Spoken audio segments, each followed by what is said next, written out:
Bonjour à tous et bienvenue dans Love Story.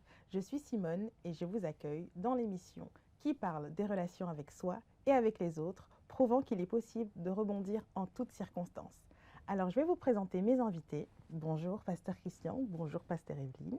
Bonjour, merci. Comment allez-vous? Très bien. On est dans une bonne ambiance, sur un canapé, on est c'est- bien chill entre Très nous. bien. Le cadre est propice, C'est magnifique. tout est chouette. Mhm. Let's go. Alors aujourd'hui, on va parler des finances. Et comme vous le savez, Pasteur Christian a un bon background dans tout ce qui est financier. Voilà pourquoi c'est notre invité spécial pour aujourd'hui. Les questions sont croustillantes. Vous êtes prêts, Pasteur? On va y aller, on va voir. On va voir essayer si c'est on va OK. essayer de répondre comme il faut. Voilà, non, mais ça va aller.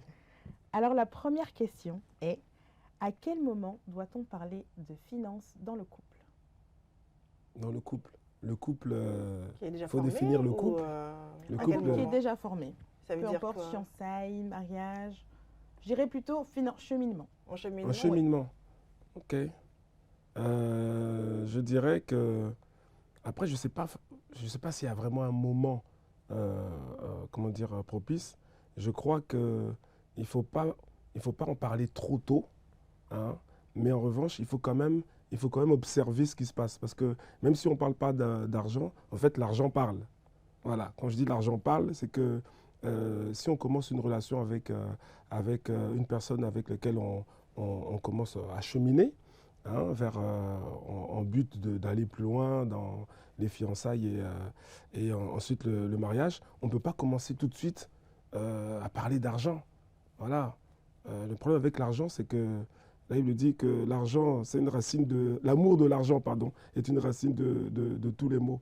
Donc, si on met l'argent en avant la qualité de la relation, ça peut vraiment biaiser les choses et changer le focus. Ah, mais c'est pas forcément mettre l'argent en avant, mais c'est un peu voir le niveau de la personne, en fait, de la situation, entre guillemets, de la personne. Parce que, par exemple, moi, je vais me placer en tant que... Enfin, je place une étudiante ou une jeune femme, voilà, plutôt une jeune femme prête à se marier, qui travaille. Et il y a un frère qui s'approche d'elle. Bah, alors, dans ce cas-là, à quel moment elle va se dire, bah, est-ce que le frère, il travaille ou il ne travaille pas? Est-ce qu'il est étudiant? Est-ce qu'il est entrepreneur? Oui, Ça, ce sont des questions comme ça que le fait de on peut travailler poser. ou pas, ça c'est pas parler directement d'argent. Voilà, donc du Poser coup, la on peut se question de dire, est-ce que tu travailles, ça c'est voilà. normal, ça c'est Mhm. naturel. Mais moi je parle de l'argent, quoi. Tu gagnes combien? Tu as combien, sur ton compte? Et ta famille, c'est Non, comment? là, ça fait intéresser. Est-ce que tu as un héritage? Voilà. Alors peut-être pas. Ouais, est-ce que tu as un héritage? Là, ça fait Alors voilà. intéresser. Là, ça C'est fait- c'est assez violent au début. Oui, oui, Ce sont oui. des choses qu'on va aborder tranquillement Mhm. au fur et à mesure que la relation va avancer, puis que l'un et l'autre vont se sentir à l'aise de En parler. confiance aussi. Voilà, parce que tu peux avoir le frère, il est milliardaire. Il est milliardaire. Ou la Et- sœur est milliardaire. Ou la sœur, il n'y a pas de Ouais, problème. la sœur est Mais en tout cas, milliardaire. Mhm. l'un des deux est milliardaire Mhm. comment dire, l'autre ne le sait pas. Mhm. Hein. Eh ben peut-être que c'est pas Ça peut être un forcément frein. pertinent de tout de suite dire, tu sais, moi je suis milliardaire. Voilà, ça peut comme je disais tout à l'heure, biaiser la relation. Mhm. Et on peut s'attacher à l'argent à la perspective de l'argent, au lieu de s'attacher à la personne, Mhm. à ce qu'elle est, comment dire, voilà, à ce qu'elle dégage, à ce qu'elle est intrinsèquement. Mhm. C'est ça que je voulais dire. Ouais. Mais discuter pour savoir est-ce que tu travailles, où est-ce que tu travailles, quelle étude tu fais ou quelle étude tu as faite, ça c'est pas un problème. Au contraire, ça je pense que c'est quand même c'est normal de poser ces questions-là. Ouais, c'est normal de poser ces questions-là, mais c'est aussi des indicateurs pour savoir un peu si la personne a, en fait. Oui, Voilà. oui, bien Donc, sûr, parce que si... On ne les pose pas directement combien tu Oui. gagnes, mais on peut le savoir. Et puis tu disais aussi, par exemple, il y a certains indicateurs, par exemple, lorsque vous allez au restaurant. Je disais ça quand? C'est pas toi? Non, non. Toi, tu l'as Je ne sais pas qui t'a dit ça. Non, tu as dit, en fait, comment dire, En fait, je disais que l'argent parle. L'argent parle, voilà. Et l'argent parle dans des situations. Il y a des situations, même si on ne parle pas d'argent, on va être attentif comment la personne réagit par rapport à l'argent. C'est-à-dire qu'on ne va pas mettre directement sur la table, combien tu gagnes, etc. Mais si par exemple vous allez au restaurant, vous faites une sortie restaurant ou quelque chose lié à un achat ou en tout cas qui implique de l'argent, et puis tu vois que le frère invite la sœur au restaurant, et puis il dit voilà, prends ce que tu veux, prends ce que tu veux sur la liste, et puis à la fin il demande à la sœur de payer sa part. Ah non. Voilà. Red flag. En fait, il y a des indicateurs par rapport à certaines situations et par rapport à certaines réactions que l'un ou l'autre peuvent avoir, qui montrent en fait, qui montrent son rapport avec l'argent. Exactement. Son rapport avec l'argent, ça te permet de voir un peu si la personne aussi est pingre. Voilà, c'est ça. Voilà, tu emploies les mots forts. Hein. Oui, mais parce que c'est une réalité. Parce que souvent les gens attendent d'être dans le mariage et se disent oui, mais il est très radin. Il ne, souvent c'est c'est souvent des plaintes de femmes qui vont se dire ça. Ou elle aussi est très radine. Ah bah oui, de toute façon, j'allais le dire. J'allais le dire. C'est pas seulement. Non, c'est vrai. C'est pas seulement l'homme. Voilà, donc elle est très radine ou ils sont. Mais c'est vrai que c'est plus les frères quand même. Proportionnellement. Moi, j'ai rien dit. Voilà, non, il faut quand même reconnaître le reconnaître. Moi, j'ai pas dit, j'ai accusé personne. En tout cas, moi, j'ai juste dit que souvent, il y a des hommes, en fait, qui refusent de donner, de donner un montant lié aux besoins de la femme, en fait. Là, c'est déjà dans le mariage. Dans le mariage. Okay. Et ça se voit lorsque vous êtes fiancés, en fait, ou ça se voit lorsque vous êtes dans le cheminement. Comme tu dis, par rapport à avec son rapport avec l'argent, comment est-ce qu'il se comporte? Est-ce que c'est le genre de personne qui va payer le restaurant, ou c'est le genre de personne aussi qui va, Et puis dans le langage aussi. Oui, quelqu'un qui dit toujours « Ah, c'est trop cher, c'est trop cher, c'est trop cher, c'est trop cher ». Tout de suite, voilà, on n'a pas, soit il faut le fuir, ou soit il faut voir s'il peut changer aussi. Parce que s'il faut fuir tout le monde, c'est... Bon, voilà. Il faut voir à quel niveau il est. Il faut être attentif ou attentive à ce genre de choses. Parce que le langage, même si on ne parle pas d'argent, le langage de la personne vis-à-vis de l'argent, ça en dit long. Voilà, ça en dit long. C'est-à-dire que vous êtes à l'église et puis, par exemple, c'est le temps des offrandes. Et puis, dès que c'est le temps des offrandes, il commence à transpirer, à se crisper, tout ça là. C'est quand même un peu spécial. Il arrive après les offrandes. Il arrive après les offrandes. Elle arrive après aussi. Elle arrive après. En tout cas, il y a des choses là qui font que, voilà, des situations, du quotidien, de schémas de la vie quotidienne qui peuvent montrer quand même, parce qu'il y a des signes qui montrent que la personne a vraiment un problème avec l'argent, soit elle est trop pingre, radine, ou soit il parle que d'argent. Parce qu'il y a des gens aussi comme ça. C'est-à-dire qu'ils parlent que d'argent, ou elles parlent que d'argent, c'est leur priorité. Et puis quand ils n'ont pas d'argent, ils sont malades. Il y a des gens comme ça, ils sont malades. Voilà, donc quand vous cheminez avec quelqu'un comme ça, dites-vous que, oulala, il y a quand même un sérieux problème, quoi. Voilà. Donc, parler d'argent directement comme ça, pendant le cheminement, moi je dirais que je ne serais pas trop dans ce... dans ce schéma-là, cette catégorie-là, mais d'être attentif par rapport à ce qui a trait à l'argent de manière indirecte. Voilà, même si on ne parle pas d'argent, je crois que l'argent parle dans le sens où le comportement de l'un et de l'autre, en fait, en disent long sur leur rapport par rapport à l'argent. Que ce soit dans le cheminement, on a parlé du cheminement, mais ça peut être aussi dans les fiançailles et le mariage. Parce que déjà, voilà, au niveau des fiançailles, donc là, c'est déjà une autre étape par rapport au cheminement. Et donc, là, on peut déjà... on peut quand même en parler. Quel est le background des gens, tu voulais dire? Parce qu'il y a certaines personnes qui se demandent s'il faut attendre les fiançailles pour aller un petit peu plus loin, justement, pour parler de l'argent. vraiment de C'est-à-dire manière approfondie. Il faut savoir le nom, Est-ce les que tu as des dettes. dettes? Tu gagnes combien précisément? Quelles sont tes aspirations de manière beaucoup plus précise? Il y a des personnes qui se disent, bon, autant attendre les fiançailles. Oui, Pour mais je pense éviter que, que- je Ouais, pense non, que c'est pas mauvais. Ça dépend. Parce C'est que pas si la mauvais. personne a de grosses dettes, ce serait quand même bien, j'ai envie de dire, de un le peu dire d'entrée de honnête jeu. Ouais. de le dire. Ce sont des grosses dettes qui risquent d'impliquer la vie de couple aussi par la suite. Donc, on ne va pas attendre d'être fiancé officiellement et de dire, bon, bah, écoute, bienvenue. De Je suis changer de interdit modèle. bancaire, Oui, je oui, ne non, peux ça se faire tient, aucune ça se tient. activité. Mais c'est pas Voilà. au début du cheminement. Non, C'est c'est quand pas au on est début. déjà un peu à l'aise, on sent Oui, que, voilà, il y a une, que, il y a les une certaine choses confiance, avancent. voilà. On a avancé peut-être même une date de fiançailles, ou en tout cas, on n'est pas au début de la relation. C'est pas au début de la relation, Non. comment dire. Mais est-ce que tu as des dettes? Est-ce que ça, c'est quel type de question, C'est quoi? ça. C'est un peu, C'est mettre la pression c'est un sur peu l'autre. déplacé. Oui. Oui, oui, voilà.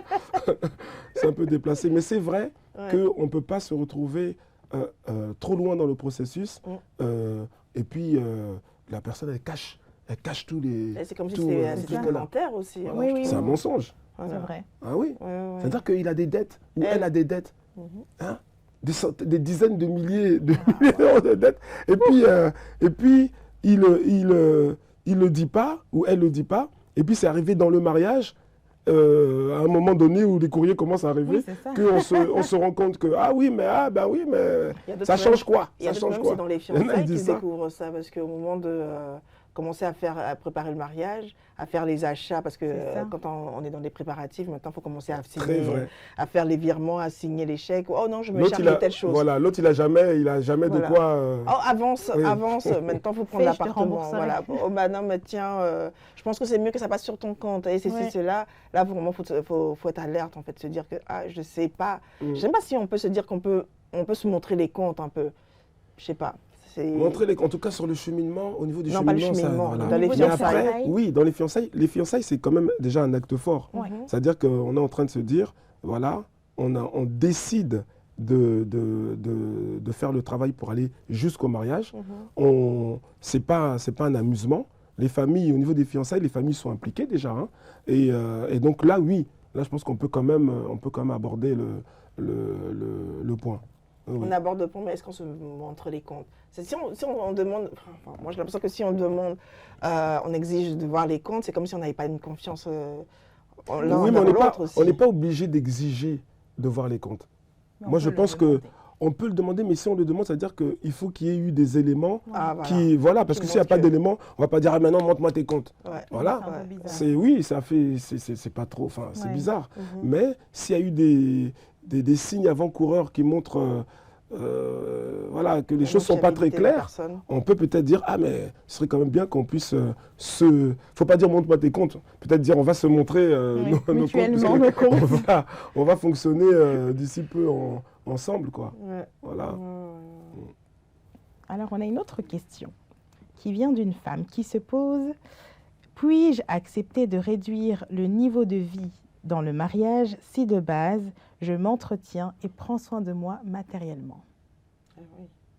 Réduire C'est- le niveau de vie. Alors, moi, j'ai Donc pas ça veut compris. dire quoi? Ça veut dire que par exemple, il y a une jeune femme, je ne vais pas dire Simone, mais bon, voilà, qui est rayonnante, magnifique, vraiment comme elle, qui se gère par la grâce de Dieu, Ouais. toute seule.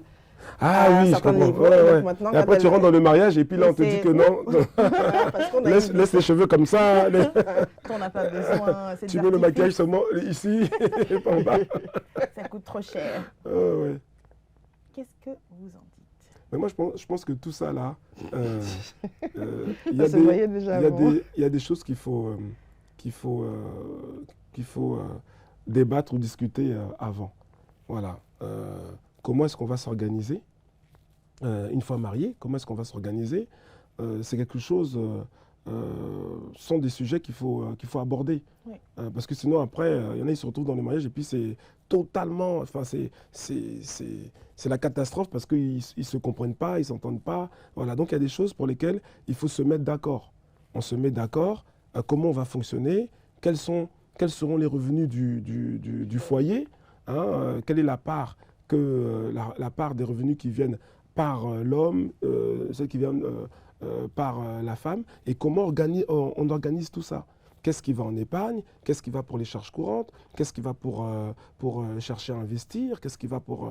voilà, les différentes choses. Et les différents besoins, voilà, je mettais ça dans tout ce qui est un peu courant, les différents besoins propres à chacun, à l'épouse en tant que femme et à l'époux en tant qu'époux.